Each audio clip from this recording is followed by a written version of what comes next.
पिछले 2 से लेकर 3 साल के अंदर में स्मॉल कैप म्यूचुअल फंड ने बहुत सारे ऐसे लोग हैं जिनको हीरो बना दिया है। अब जो लोग हीरो बने पड़े थे स्मॉल कैप में पैसा इन्वेस्ट करके, जब वो अपने पोर्टफोलियो को आज के टाइम में देखते हैं तो उनकी हालत खराब हो जाती है। बहुत सारे लोग तो क्विट करके बाहर निकल चुके हैं, बहुत सारे लोग तो रोना स्टार्ट कर दिए कि आखिर में इतना ज्यादा डाउन कैसे जा सकता है। अब देखिए क्या हुआ ना कि एक टाइम ऐसा था जब स्मॉल कैप म्यूचुअल फंड हर एक साल के अंदर में 50% का, 60% का, 100% का रिटर्न दे रहे थे small cap mutual fund. But अभी के टाइम में ये हालत हो चुकी है कि जो लोग स्मॉल कैप में ज्यादा पैसा इन्वेस्ट कर रहे थे उनका पोर्टफोलियो 10%, 20% या 25% तक नीचे गिर चुका है। अब यहां पे दो सबसे बड़े सवाल निकल के आ रहे हैं, क्या स्टॉक मार्केट ने हमें धोखा दिया है? क्या स्टॉक मार्केट ने स्मॉल कैप इन्वेस्टर्स को धोखा दिया है? या दूसरा सबसे बड़ा सवाल निकल के आ रहा है, क्या हम ही गलत समझ बैठे थे स्मॉल कैप के इन्वेस्टमेंट को? इस पूरे वीडियो के अंदर इन दोनों सवाल का जवाब आपको मिलने वाला है। स्वागत है आपका हर इन्वेस्टर हार रहा है इस सीरीज के अंदर। इस सीरीज के अंदर हम उन रियलिटीज के बारे में बात करने वाले हैं जिनके बारे में कोई बात नहीं करना चाहता है। अब देखिए इन्वेस्टर्स ने 2023 के अंदर में देखा कि जो स्मॉल कैप के म्यूचुअल फंड है वो 60% के, 70% के, कुछ म्यूचुअल फंड तो 100% के रिटर्न दे रहे हैं। अब इस वजह से क्या हुआ, रिटर्न को देख के बहुत सारे ऐसे रिटेल इन्वेस्टर हैं जो स्मॉल कैप में एसआईपी करना स्टार्ट कर दिए, लमसम करना स्टार्ट कर दिए, ये सोच के कि मैं भी यहाँ से करोड़ बना के बाहर निकलूंगा, मैं भी करोड़पति या लखपति बन के यहाँ से बाहर निकलूंगा। बट जब स्मॉल कैप का वैल्यूएशन बबल एक्सप्लोड हुआ ना, उसके बाद स्मॉल कैप इंडेक्स लगभग 20 से लेकर 30% नीचे गिर गया। अब यहाँ पे इंडेक्स तो केवल 20% ही नीचे गिरा, बट जो इन्वेस्टर स्मॉल कैप में पैसा इन्वेस्ट कर रहे थे ना, जो सोच के आए थे कि मेरे को 100% का रिटर्न मिलेगा, उनका कॉन्फिडेंस लगभग 80% तक नीचे गिर गया। अब हम बात करने वाले हैं स्मॉल कैप के असली सच्चाई के बारे में, इसका असली चेहरा क्या है इसके बारे में जान लेते हैं। अगर आप स्मॉल कैप म्यूचुअल फंड के इन्वेस्टर हैं तो आपको अच्छे से पता होगा कि स्मॉल कैप म्यूचुअल फंड में आपके मैक्सिमम पैसे को स्मॉल कैप कंपनीज में डाला जाता है, और जो स्मॉल कैप कंपनीज होती हैं ये लॉन्ग टर्म में आपको रिटर्न दे सकती है, मतलब इसके अंदर ज्यादा रिटर्न का पोटेंशियल होता है। बट एक बात का ध्यान रखिएगा, ज्यादा रिस्क का भी यहां पे पॉसिबिलिटी होती है। मतलब अगर आप ग्राफ बनाएंगे ना स्मॉल कैप कंपनीज का, तो शॉर्ट टर्म में आपको रिटर्न बिल्कुल नहीं दिखेगा, बट लॉन्ग टर्म में हो सकता है दिख जाए। बट शॉर्ट टर्म में आपको रिस्क बहुत ज्यादा दिखने वाला है, और लॉन्ग टर्म में हो सकता है रिस्क थोड़ा सा कम आ जाए, क्योंकि कंपनी थोड़ी सी बड़ी हो जाती है। जो कंपनीज होती है उनका पूरा का पूरा ग्रोथ बाकी होता है। तो अगर स्मॉल कैप कंपनी चल गई, अच्छी कंपनी कोई चल गई लंबे टाइम के अंदर में, तो आपको एक अच्छा खासा वेल्थ क्रिएट करके दे सकती है। बट एक बात का ध्यान रखिएगा, छोटी कंपनी होने की वजह से इसके अंदर लिक्विडिटी बहुत ज्यादा कम होता है। अब लिक्विडिटी का सिंपल मतलब होता है कि बाई सेल ज्यादा नहीं होता है, मतलब कोई स्मॉल कैप कंपनी को ज्यादा खरीदता नहीं है, इसीलिए स्मॉल कैप कंपनीज के अंदर लिक्विडिटी बहुत कम होता है। अब इसका नतीजा क्या होता है ना कि जब मार्केट नीचे गिरता है, जब मार्केट में एक बहुत बड़ी गिरावट आती है 20% की, 30% की, और जब रिटेल इन्वेस्टर्स बार बार सेलिंग ऑर्डर प्लेस करते हैं ना, तो वहां पे फंड मैनेजर को बहुत ज्यादा परेशानी होती है, क्योंकि यहाँ पे बाई सेल करना बहुत मुश्किल होता है। अगर फंड मैनेजर सेल करना चाहे ना मार्केट गिरावट में, कोई खरीदने वाला बैठा ही नहीं होगा। जब कोई खरीदने वाला नहीं बैठा है तो यहाँ पे सेल हो ही नहीं पाता है जल्दी।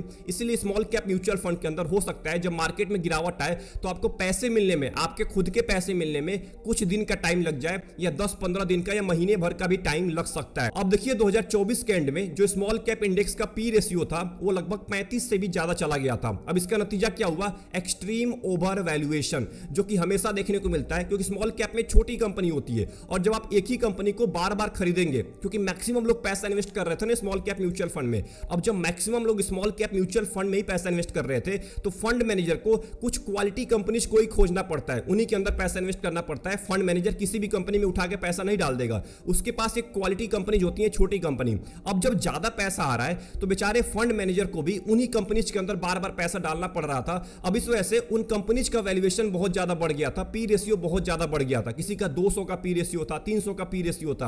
अब जब इतना पी रेशियो बढ़ जाता है ना, तो ऑब्वियस है बहुत ज्यादा बबल क्रिएट होता है, और जब बबल ब्रस्ट होता है तो आपके सामने था बहुत ज्यादा गिरावट देखने को मिला, 20 से लेकर 30% का गिरावट देखने को मिला है। बट हमें क्या दिख रहा था, हमें केवल रिटर्न दिख रहा था 2022 के अंदर में, 2023 के अंदर में, कि स्मॉल कैप तो बहुत ही बढ़िया रिटर्न दे रहा है, खूब पैसा इन्वेस्ट करो, खूब पैसा इन्वेस्ट करो। बट यहाँ पे इन्वेस्टर एंड में आके हार जाता है, क्योंकि मार्केट से बड़ा कोई नहीं होता है। मार्केट को देख के चलना चाहिए, मार्केट में क्या अभी के टाइम में सिचुएशन है, क्या अभी के टाइम में पैसा इन्वेस्ट करना चाहिए, कहीं मार्केट ओवर वैल्यू तो नहीं है। इन सब चीजों को हम बिल्कुल इग्नोर करते हैं अगर हमें 100% का रिटर्न कोई म्यूचुअल फंड दे रहा है। अब हम बात करने वाले हैं उन 3 गलतियों के बारे में जो आज के टाइम का स्मॉल कैप इन्वेस्टर बार बार कर रहा है। सबसे पहली गलती है पास्ट रिटर्न को देख के पैसा इन्वेस्ट करना। आज के टाइम में मैं आपको एग्जांपल देता हूं, स्मॉल कैप म्यूचुअल फंड मान के चलते हैं किसी एक साल के अंदर में कोई स्मॉल कैप म्यूचुअल फंड है जो आपको 100% का रिटर्न देता है। अब यहाँ पे जो मैक्सिमम इन्वेस्टर का माइंडसेट है ना, आज के टाइम के इन्वेस्टर का जो माइंडसेट है वो ये बोलेगा कि ये काम करते हैं, इस म्यूचुअल फंड के अंदर पैसा इन्वेस्ट कर देते हैं, हो सकता है आने वाले 5 साल के अंदर में ये मेरे पैसे को बहुत ज्यादा डबल कर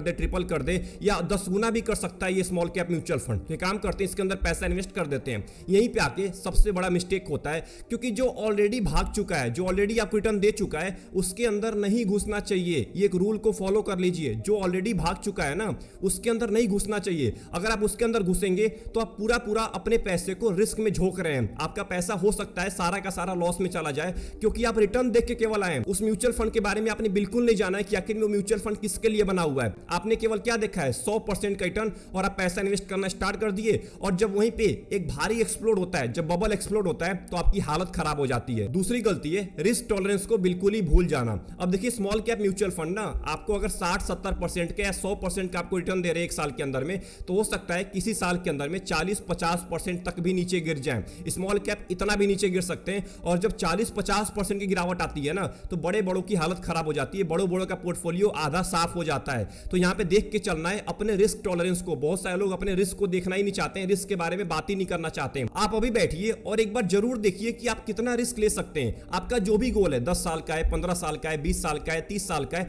जितने भी टाइम का आपका गोल है, उस गोल के लिए कितना रिस्क लेना सही रहेगा अभी के टाइम में, उसके अकॉर्डिंग आपको म्यूचुअल फंड चूज करना है। रिटर्न के अकॉर्डिंग, या ऐसे देख के पैसा नहीं इन्वेस्ट करना है कि 100% का रिटर्न मिल गया तो पैसा डाल दिया। अपने रिस्क टॉलरेंस के बेसिस पे आप पैसा इन्वेस्ट करिए, क्योंकि स्मॉल कैप में आपको दिखता है 40% का, 50% का रिटर्न, बट आपने गिरावट नहीं देखा है 40-50% का। एंड तीसरी गलती है एग्जिट स्ट्रेटजी को ना बनाना। अब देखिए बहुत सारे लोग क्या करते हैं कि स्मॉल कैप म्यूचुअल फंड में इन्वेस्टिंग करना स्टार्ट कर देते हैं, बट उनके पास कोई भी एग्जिट प्लान नहीं होता है कि आखिर में स्मॉल कैप से कब एग्जिट करना है। क्योंकि स्मॉल कैप ऐसे टाइप के म्यूचुअल फंड होते हैं ना, मान के चलते हैं आपने 10 साल तक पैसा इन्वेस्ट किया और 10वें साल में मान के चलते आपने 1 करोड़ का कॉर्पस क्रिएट कर लिया। अब भगवान ना करे 10वें साल के अंदर में एक बड़ा मार्केट क्रैश आता है और स्मॉल कैप लगभग 40 से लेके 50% नीचे गिर जाता है। अब क्या होगा आपके साथ? 1 करोड़ का पोर्टफोलियो घट के हो गया सीधा 50 लाख रुपए, 60 लाख रुपए। अब यहाँ पे एक बहुत बड़ा सवाल निकल के आ रहा है, क्या हम 10 साल तक पैसा ना इन्वेस्ट करें, 15 साल तक पैसा ना इन्वेस्ट करें? मैं आपको ये बिल्कुल नहीं बोल रहा हूं कि पैसा मत इन्वेस्ट करिए, बट अपना एग्जिट प्लान बना के रखिए कि आपके एग्जिट वाले साल के अंदर में अगर मार्केट नीचे गिर जाता है तो क्या आप 2-3 साल तक और पैसा इन्वेस्ट कर पाएंगे या नहीं कर पाएंगे। ये सब चीजों के बारे में पता होना चाहिए। आप स्मॉल कैप में पैसा इन्वेस्ट कर रहे हैं तो कैसे आप पैसे को निकालेंगे, जब आपका मैच्योरिटी कंप्लीट हो जाएगा, जब आपका गोल कंप्लीट हो जाएगा, तो कैसे पैसे को निकालेंगे? SWP के थ्रू निकालेंगे, ये सारा पैसा एक ही बार में रिडीम कर लेंगे? इन सब चीजों के बारे में आपको प्लानिंग करना पड़ेगा। अगर प्लानिंग करके आपने नहीं रखा हुआ है तो आप एग्जिट कर ही नहीं पाएंगे, आप गलत टाइम पे एग्जिट कर लेंगे। हो सकता है आपका पैसा बहुत ज्यादा बन सकता था, बट आपने गलत टाइम पे एग्जिट कर दिया, इसलिए पैसा आपका कम बनेगा। अब हम बात करने वाले हैं कि अगर आप स्मॉल कैप म्यूचुअल फंड के अंदर पैसा इन्वेस्ट कर रहे हैं तो अभी के टाइम में आपको क्या करना चाहिए। अब देखिए स्मॉल कैप इन्वेस्टमेंट ना बिल्कुल ही बेकार नहीं है। मैं स्मॉल कैप इन्वेस्टमेंट को बेकार नहीं बोल रहा हूं, जिस तरीके से आप पैसा इन्वेस्ट करते हैं स्मॉल कैप के अंदर वो सबसे बेकार है, क्योंकि वो हर इन्वेस्टर के लिए नहीं बना हुआ है। आज के टाइम में क्या लगता है ना कि स्मॉल कैप म्यूचुअल फंड सभी के लिए बना हुआ है, स्मॉल कैप इन्वेस्टिंग सभी के लिए होती है। ऐसा बिल्कुल नहीं होता है। जो आपको बता रहा है ना सोशल मीडिया पे, या तो खुद स्मॉल कैप में इन्वेस्ट नहीं किया हुआ है या तो उसको बिल्कुल नॉलेज नहीं है स्मॉल कैप के बारे में। स्मॉल कैप सबके लिए नहीं बना होता है, कुछ खास इन्वेस्टर के लिए ही बना होता है। और कौन से इन्वेस्टर होते हैं इसके बारे में बात कर लेते हैं। अगर आपका टाइम हॉरिजन 10 साल से ज्यादा है, अगर आपके गोल का टाइम हॉरिजन 10 साल से ज्यादा है,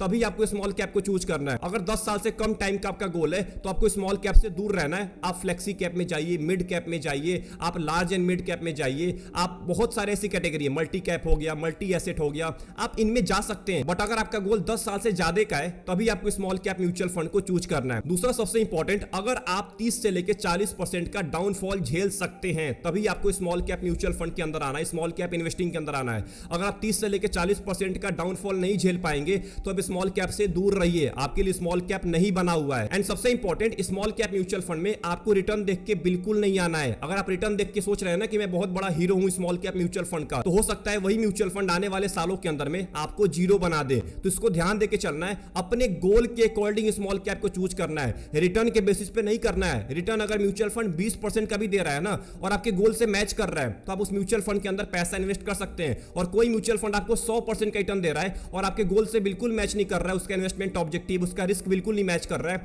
तो म्यूचुअल फंड आपके लिए नहीं बना हुआ है, वो आपका भारी लॉस करवा सकता है। तो इसको ध्यान देके चलना है। अगर आपके अंदर ये खूबियां हैं तो आप स्मॉल कैप म्यूचुअल फंड में आइए, स्मॉल कैप म्यूचुअल फंड के अंदर पैसा इन्वेस्ट करिए, स्मॉल कैप इन्वेस्टिंग को स्टार्ट करिए, नहीं तो आप दूसरे कैटेगरी में भी जा सकते हैं। तो अगर आपने यहां तक इस पूरे वीडियो को वॉच कर लिया है तो मेरा आपसे एक सिंपल सवाल होने वाला है, अगर आप स्मॉल कैप म्यूचुअल फंड के अंदर पैसा इन्वेस्ट करते हैं तो आपका पोर्टफोलियो ज्यादा से ज्यादा कितना नीचे गिरा हुआ है एंड अभी के टाइम में आप कितने लॉस में, या आपको कितना रिटर्न दिया है आपका म्यूचुअल फंड, ये कमेंट बॉक्स के अंदर टाइप करना मत भूलिएगा। आई होप आपको इस पूरे वीडियो से बहुत कुछ सीखने को मिला होगा। अगर आप एक स्मॉल कैप के इन्वेस्टर है और कोई भी आपके माइंड में डाउट चल रहा है, कमेंट बॉक्स के अंदर टाइप करना मत भूलिएगा। वीडियो पसंद आई, वीडियो को लाइक कर दीजिएगा एंड चैनल को जरूर सब्सक्राइब कर लीजिएगा। बहुत सारे लोग वीडियो को वॉच करते हैं, यहां से इंफॉर्मेशन गैदर करते हैं, बट चैनल को सब्सक्राइब करना भूल जाते हैं। आप चैनल को सब्सक्राइब कर लीजिएगा। मिलते हैं एपिसोड नंबर 5 के अंदर, तब तक के लिए अपना ध्यान रखिए। Best of luck, take care.